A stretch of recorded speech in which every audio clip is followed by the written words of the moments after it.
Хочешь увидеть Лионеля Месси или Криштиану Роналду вживую и насладиться красотами Катара? Тогда участвуй в новой мега-акции от Формула 55.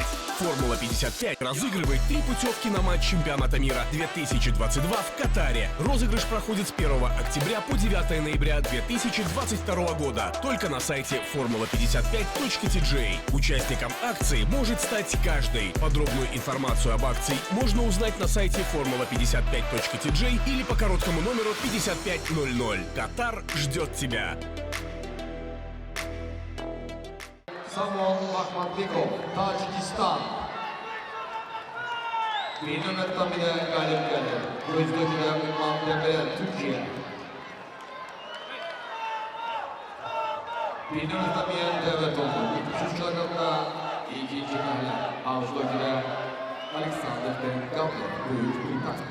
Rakibi Abdullah Almova, Saudi Arabistan.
The winner of the Tatami 2 in white judo uniform Belgium, Matthias Kasse. Next contest on Tatami 2, second round, men under 81 kg. In white judo uniform Ukraine, Sergei Krivchak.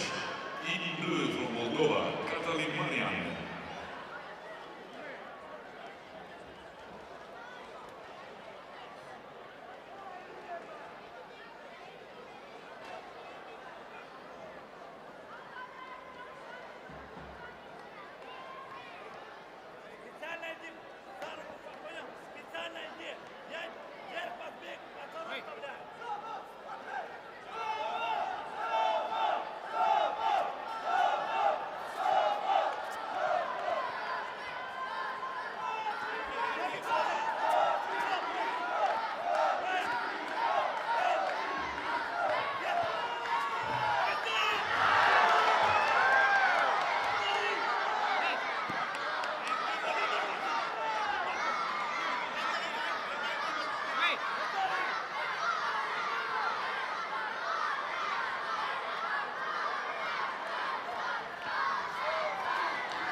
On the dummy 1.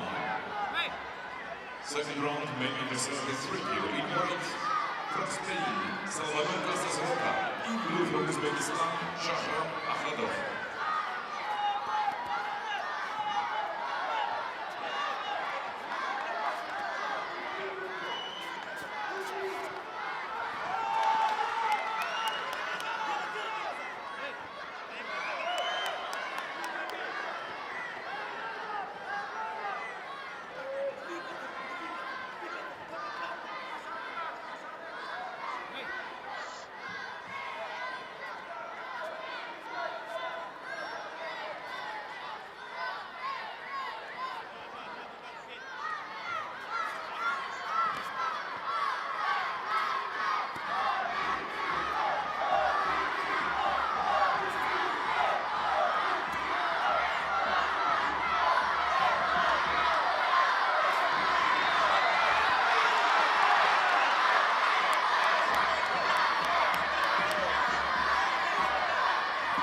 Düştürmekten bir de kızıl kart.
Düştürmekten bir de galipleri Seyri Moğol'u Azerbaycan ve Ömer'in menamesi verir. Düştürmekten bir Ömer'in bölüşü. Видеть Лионеля Месси или Криштиану Роналду вживую и насладиться красотами Катара? Тогда участвуй в новой мега-акции от Формула 55.